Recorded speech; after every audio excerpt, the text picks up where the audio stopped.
In the mid-1870s, Henri Fantin Latour began to move progressively away from painting complexly structured still lifes in the Dutch style to devote himself increasingly to representing flowers without the help of any great ornamental artifices. This work, in which only a few roses can be seen inside a small vase, stands out as an excellent example of his output from this period. The flowers display the same material lightness and freshness that can be seen in other works by the artist dating from the same period, such as Still Life, Musée des Beaux-Arts, Lyon, 1889.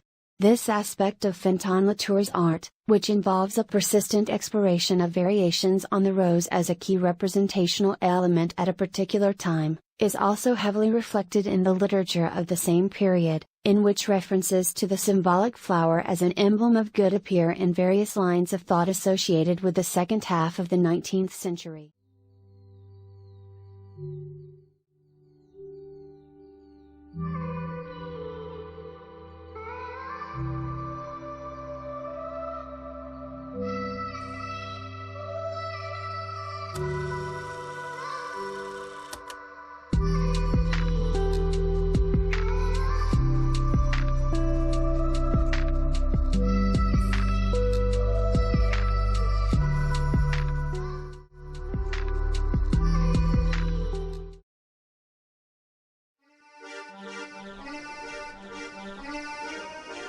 Fantin Latour often painted his own portrait.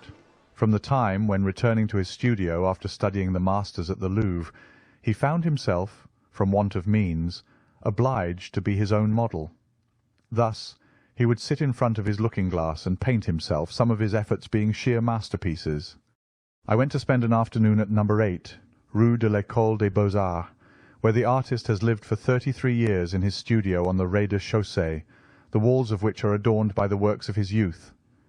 Monsieur Antonin Proust further records, "I had not seen Fantin Latour for 11 years. We had not met since 1889, when he was one of the jurists of the exhibition of that year.